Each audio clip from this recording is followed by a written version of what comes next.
Hello, Narmer fans. So, with today's video, I wanted to tackle the question: is Ethan good? There's definitely been a lot of conflicting reports on him, anywhere from he's mid to he's bad to he's downright game breaking.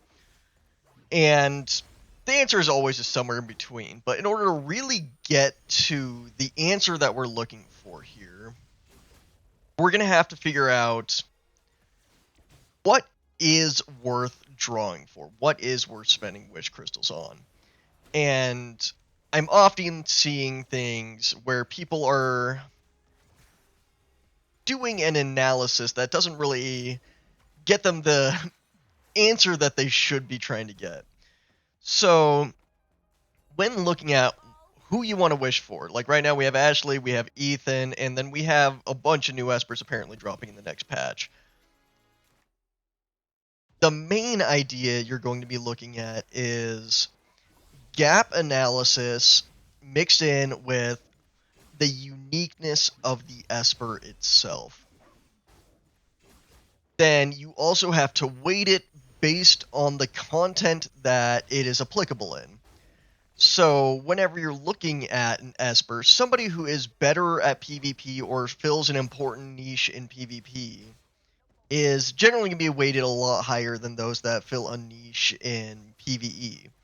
This is due to the fact that PvE is fairly easy. There's only been a few times where it's been just a pure Esper check, where it's, hey, unless you have this Esper, you're just not going to be able to do anything. And that's been a very rare occurrence in this game. I do give them credit for that in PvE. Now, there definitely are some that will make life easier if you're trying to upgrade your scores and say, like, DSL or any of those now that they are important. But for the most part, we're going to be looking at this from a PvP perspective due to the fact that the gaps in PvE are fairly limited. So now the next important part is we're going to be looking at the uniqueness of an ability and why that matters, what that moves their tier to. Now, I'm going to say something just absolutely blasphemous here that's going to blow everyone's mind. Gaius is absolutely overrated from a draw perspective.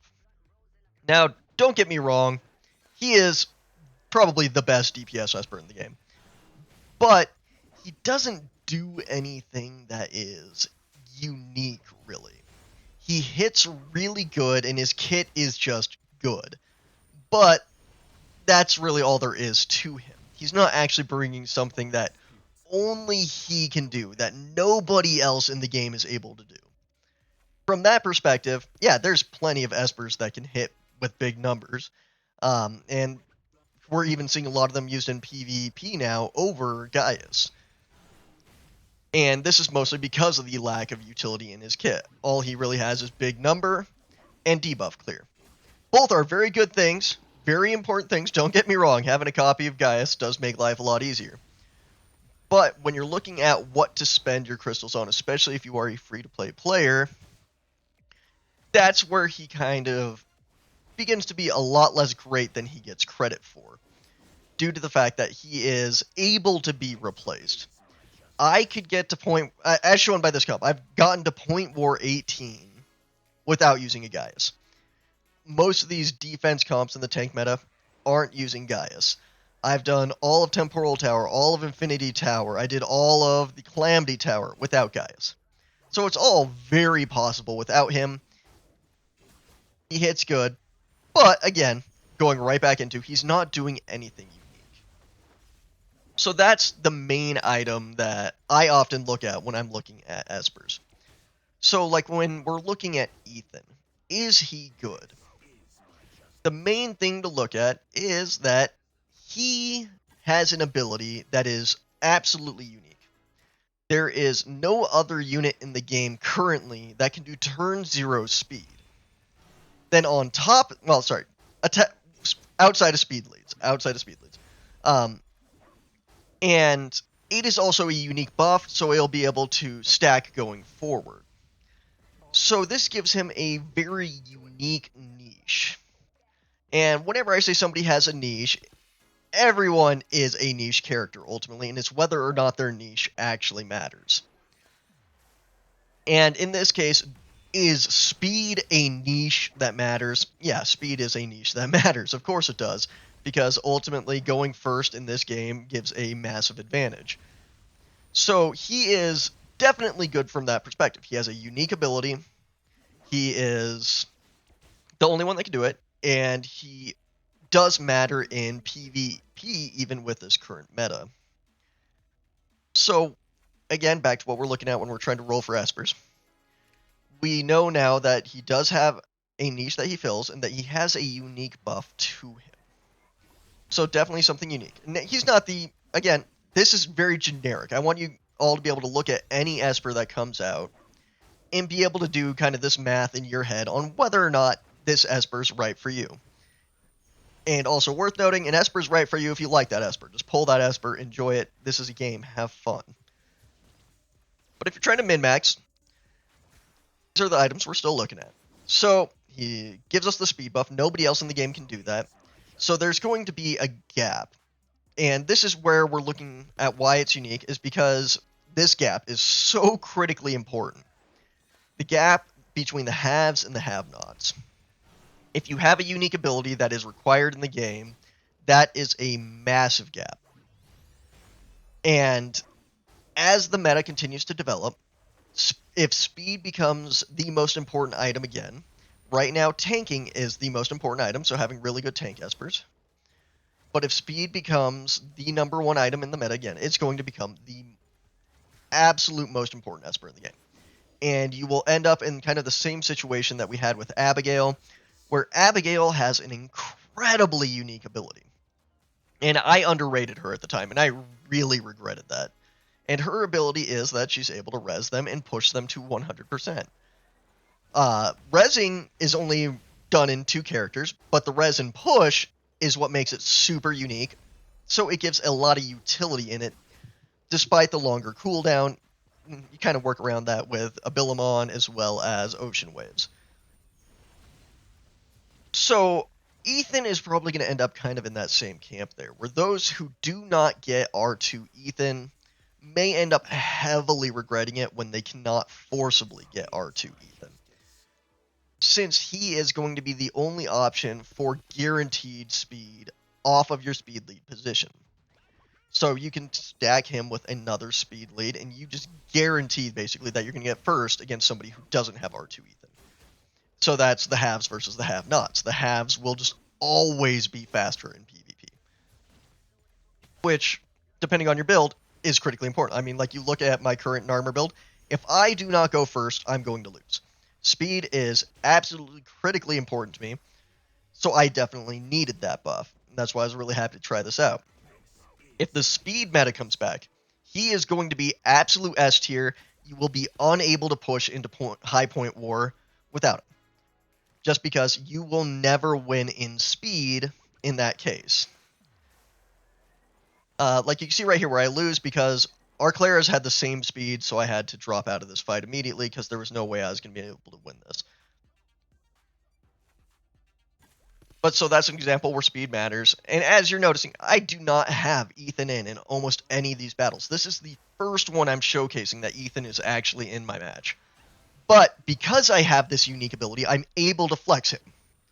And just suddenly I am 20 speed faster than the opposing team. Super easy win for me after that.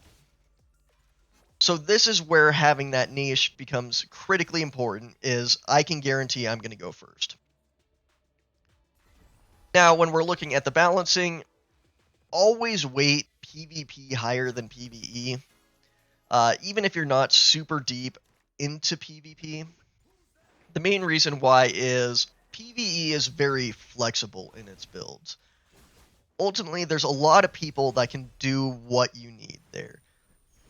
Like, say you're looking at, hey, I just need somebody that can crowd control. Well, yeah, there's a lot of espers out there that you really have options for that. Even if you're to say, now, I need the ability to crowd control with a speed lead. Well, now there's 2 espers that do that. So outside of, say, Sienna, there's nobody that is irreplaceable in PvE. The only reason why I even say Sienna is irreplaceable is because she does AP down plus stun. So she's just a really good AP eraser, but you can kind of fill her gap anyways. So now when we're looking at PvP, we go back to the question, is Ethan good? Is he important enough? Should you be rolling for him? And in this case, I definitely say that those who do not pull him will end up missing out. I'm going to put myself out there saying that because I believe that there's going to be a critical speed meta that comes in. He's also a very good Nushi alternative just because he can do the CD up if they do not have immunity on them, which is a very useful ability, and there are some interactions with that that are really exploitable. One example is for Zhengzhu Li. If you actually have a Ethan and you have Ethan's debuff on JJ, when JJ dies with the debuff active, it triggers the CD up on death prior to the ability of JJ applying. So his cooldown will go up the moment he dies. He will not be able to go into his secondary form. If he dies with the debuff on him, he is guaranteed to stay down. He won't go back up. And so CD up is a very important mechanic, and I can see Ethan kind of being exploitable in a couple of these niche matchups that we'll be seeing over time.